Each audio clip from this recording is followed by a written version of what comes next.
Hello and welcome to Odds on Champions League. Let's take a look at all the games we have this Wednesday. Is the third match day in the Champions League and we are gonna pay a close attention to the Leipzig PSG. We are gonna analyze everything with Daniele Fisichella and Alvaro Romeo. And remember, we've teamed up with Novibet and you can get a £10 free bet. Just leave a comment in this video for the chance to win this free bet.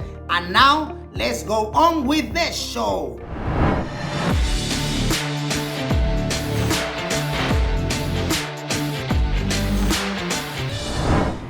So on Wednesday we have many nice games that we are gonna enjoy, but first we have to place our bets in this third match day of the Champions League with Alvaro Romeo and Daniele Fisichella. Hello guys. Hello guys, how are you? And let's start with Group E, where I think it could be a definitive week for this group if Chelsea and Sevilla win their games. Chelsea, I was pretty surprised, to be honest, for their easy and comfortable victory in Russia against Krasnodar. And Rennes, they were pretty poor, so I think, Daniele, they should win. And even I would say they should win very comfortable against Rennes at Stamford Bridge. I'm not totally with you because I watched the game and I thought Chelsea were under the cosh until 70 minutes. Yes, they were winning 1-0, they missed the penalty, but the keeper, Mandi, was still one of the best players on the pitch. So in the end, 4-0, I think it flatters Chelsea a little bit. Nonetheless, they are extraordinary going forward, but at the back, without Thiago Silva, without Kante as they played in Russia, they might struggle. Depends if those two are back again, they could keep a clean sheet. They haven't got a great record in Champions League at home. Last year, only 4 points and 2 defeats. But I think the win is on the cards for them. They could beat Rennes, which they were definitely beaten by the best side in Sevilla. They lost only 1-0. Probably the scoreline is not truthful. So I would say either Chelsea wins both halves, and that pays around 340, or they keep another clean sheet. That would be the third clean sheet in the Champions League, and that pays around 2. But check the lineups. I think it depends a lot who plays in the center of defense for Lampard. Alvaro, I don't know. I know you like Lampard when he plays 3 at the back. Well, I like Antonio Conte, and whatever tries to resemble what Antonio Conte did at Chelsea, I'm going to like it because I think he did a great job over there. But I think that this game is prone to surprises. I do believe that Chelsea is not as good as they look like. I believe that sometimes when they go forward, they lack ideas. It's just their individualities that they make a difference. And Rennes, they are in a real need for points here. So I'm going to go for a draw in this time, which is paid 5.05, and even more so, a clean sheet for Rennes, which is paid 7.50. I don't trust Chelsea that much. I think that they've got great players, but they are very badly managed. The odds are really favorable for Chelsea, around 1.4. So if you back Chelsea's victory, actually it has to be with Asian handicap to get some money. Around minus 1.5 is paid 2.19. And if you think like Alvaro that maybe Rennes gets something out of Stamford Bridge, we have draw, double chance, draw or away victory, 3.25 right now on oddspedia.com, and I think those are good odds, especially if you don't trust Lampard. I think it's easier to trust Sevilla. Already Daniele said that they were way better than Rennes in the previous week. They should have won easily, but they have a problem with the striker. They only won 1-0 with that goal scored by De Jong. Alvaro, they should beat Krasnodar, no? They should. They shot more than 20 times, I believe, in their previous Champions League game. They managed to win only 1-0. Yeah, scoring goals has been their main problem. I still believe that signing En-Nesyri for 20 million is been one of the biggest Monchi's mistakes, and he doesn't have many, at least as the sporting director of Sevilla. Then at Roma, it was a different story. I believe that Sevilla is going to win this one. They have to. They will manage to win it, and I'm going for them winning both halves, which is paid 3.20. Lopetegui's team are going to qualify for the next round, that's for sure, but they've got, as I said before, that issue of scoring, and hopefully somebody apart from Luke de Jong is going to be able to add some goals to Sevilla's scorelines. Luke de Jong is again the hero. Unfortunately, I know him very well from last August Europa League final. He scored again.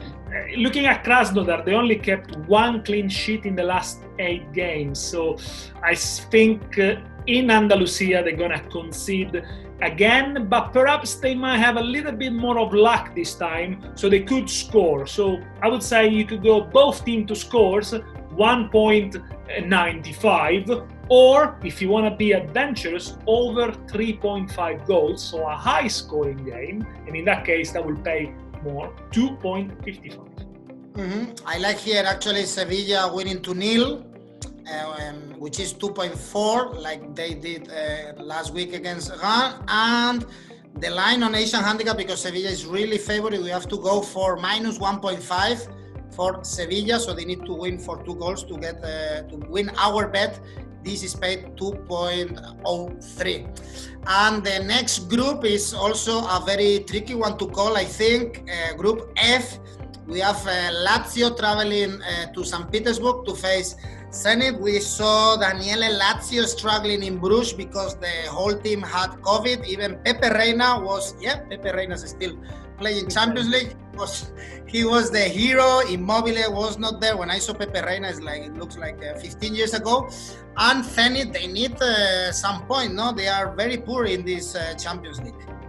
Lazio, I think you said, for all the absentees they had, in the end, a point at Brugge is not a bad point, considering that you basically play almost with a B team. And at Brugge, Lazio showed the good, the bad, sometimes even the ugly. The good, obviously, is the counter-attack. The bad, they leave spaces in behind. The ugly was the penalty that Patrick gave away quite stupidly. So they are difficult to trust.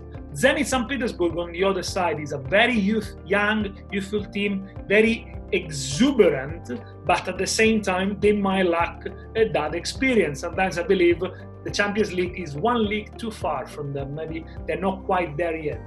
However, they need a point, at least if they want to get to the Europa League. So why not go for a draw that pays 3.48, which will suit Lazio as well, in a way, or a low-scoring game, as we saw in Brugge. So total goals under 2, it pays around 2.57 in this case.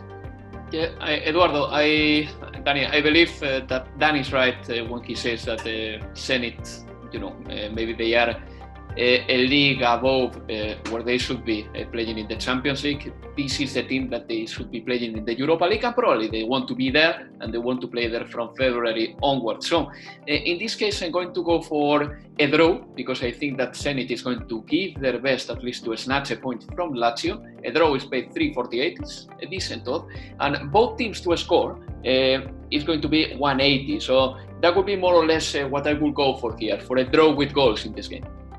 Okay, you both agree on the draw here, and another tough game I think to call is Borussia Dortmund, although Dortmund should win. Here they played actually in 2008, these two teams, and Dortmund won that one, but in the very last minute. And also Dortmund struggled a lot, which I was shocked to beat Zenit. We had to wait until the end to see again Haaland scoring. Daniele, do you think Bruce, you said it last week also, is not the Jan Breidel Stadium is not an easy one, although the last victory at home in the group stage for Bruce is in 2005. Oh, it's a long time ago. I had definitely more hair back then. But in a way, I think Bruges obviously deserved to win against Lazio. But sometimes they might lack a little bit of conviction. Maybe when they come against the big guns of Europe, they might seem to shake a little bit. Borussia Dortmund, as you said, perhaps they need to find the best Sancho. Sancho scored, I know, last game week, but sometimes the guy seems a little bit, his head has been turned, a lot of transfer rumors. He had to go to Manchester United, and in the end he didn't go. So he needs to kind of resettle. Haaland he will score. He will probably score. So he's a safe bet and he's on fire. So let's say Borussia Dortmund to win from behind, and that pays 6.75. Good odds. Or if you want a little bit more conservative but still back Borussia, Asian handicap -1, 2.17 for the away victory. You know, I think Borussia Dortmund has a reputation in Germany for being a little bit soft, and especially for not delivering in the key moments, which is something that Bayern always does. So in this case, I'm going to go for the following. I think that Bruges, they are in real need, a little bit like Zenit. Bruges are going to, basically because they are thinking of qualifying third and playing the Europa League. So I'm going for Bruges for scoring the first goal, which is paid 2.75, and then Borussia Dortmund will come back and not a total comeback, unfortunately for them. It's going to get a draw, and the draw is paid 4.35. I probably expect Borussia Dortmund at least, having not only the means but also the pride to snatch a draw from Belgium. Dortmund travel also really badly in the Champions League lately. 4 away defeats in a row for Borussia Dortmund, the last one against Lazio. And in Group G, this group I think is going to be very easy to know who are going to qualify, but we have the first game is Barcelona Dynamo Kiev. Barcelona looked pretty well against Juventus. They won 0-2. I think we saw a very good Messi, a convincing Dembele. Probably Griezmann is still out of the team a little bit. Álvaro, so here, Barcelona, of course, really huge favorites against Dynamo Kiev, 1.27. We have to look at the Asian handicap to find some good odds. Yeah, and I found them. Look, I was quite surprised about Barcelona's performance against Juventus, but I was really badly surprised about the Juventus performance against Barcelona. It was rather disappointing, and I don't know if Pirlo has the means to turn the situation around. If Cristiano Ronaldo, obviously, if he's back, he will change the things, right? But Barcelona was very good, and Pjanic added some solidity to the midfield. You are totally right. In this game, I think the Asian handicap is what you should be looking at. Well, the Asian handicap in the first half, a -2 for Barcelona is paid 5.85. Let's suppose that Barcelona scores throughout the game and it doesn't take them long to score. And then the Asian handicap in full time of -5 is paid 10.75. You think that Barcelona is going to get like a tennis-like scoreline? Then this is the game for you, and this is the odd for you. Asian handicap -5, full time 10.75. Okay, let's stick with football. Let's not do tennis or cricket, but I agree with you, Alvaro. Jokes apart. Very good Barcelona performance in Turin. De Jong, Messi, Dembele. They stepped up, I think. They did well. I think there is no doubt Barcelona are going to win. It depends how many goals they're going to score. Messi has already scored his 70th goal in Champions League group stages. No one has done better. So, again, it's another indication that this could be a safe bet. I would say let's go for Barcelona to win both halves, and that pays around 2.20. The Asian handicap here, because Barcelona is heavy favorite, is -2.5. We find odds 2.28. By the way, that every time I see Barcelona, Dynamo Kiev, it comes to my memory that Dynamo Kiev victory. Shevchenko. In 1997 with a hat-trick scored by Shevchenko, that time 0-4 at Camp Nou. But I remember they also lost another games against a Ukrainian team in the Champions League around 10 years ago. It was Shakhtar, and I think then they signed Trichinsky. Is that correct? No, I remember that the Chigrinsky thing happened as well because Shakhtar Donetsk was fantastic against Barcelona in a European Super Cup in summer 2009. And Barcelona needed. I think they won the game in the extra time against Shakhtar, and that was the peak moment of Guardiola's Barcelona. So it's never easy to play against Ukrainian team, of course, we know that, but this time at Camp Nou, Barcelona, I think that they will manage to get a really strong scoreline. So last time Dynamo Kiev won at Camp Nou was 1997, hat-trick of Shevchenko, and another goal scored by Rebrov, and now Rebrov is Ferencvaros coach, and they are meeting Juventus. I think Ferencvaros is competing pretty well in this Champions League. No one gave anything for them, but they got a draw. And as Alvaro was saying before, Juventus struggles a lot with Pirlo, Daniele, maybe a Hungarian surprise here. It could be because we saw Ferencvaros never gave up. They don't give up easily. They recovered 2 goals at home, helped by the crowd. Again, we say in Hungary, people can go to the stadium, see for how long. But that was a good team. Juventus are work in progress. Again, as we said last week, Pirlo keeps chopping and changing the formation, playing 3 at the back, although he's missing a lot of key defenders. So it's always going to be risky. However, we need to say something about how unlucky Juventus were recently. They had 3 goals disallowed in the same game. Alvaro Morata scored 3 times, none of them counted. So maybe we should call him Alvar Morata. So maybe Morata should learn the rules. Yeah, but by this rule, if we think about it, how many goals would Pippo Inzaghi scored if there was VAR 15 years ago? He will play for Catania. Well, maybe we'll have him. But nonetheless, I'd say Juventus maybe would capitalize on the little bit of bad luck. I know Morata was offside, but you can still consider 3 goals disallowed to be a little bit of bad luck in a game. So maybe they will win in the end, but we could say draw half-time, full-time win for Juventus. That pays around 4, so they'll win in the second half. Or perhaps a low-scoring games under 2.5, and that pays 2.32 on the bet.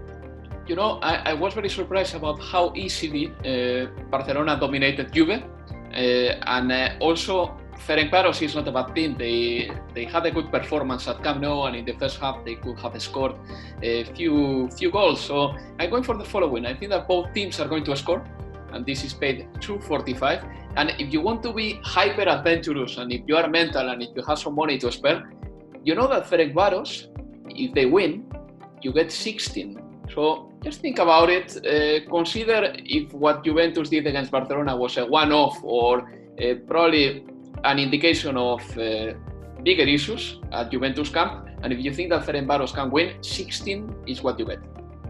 Yeah, I'm getting even higher odds. It fluctuates a lot in the Oddspedia website and in all the bookies. It was even until 28, so you have to really check the odds on Oddspedia to know exactly the higher odds for you. Here I like, by the way, Ferencvaros Asian handicap +2.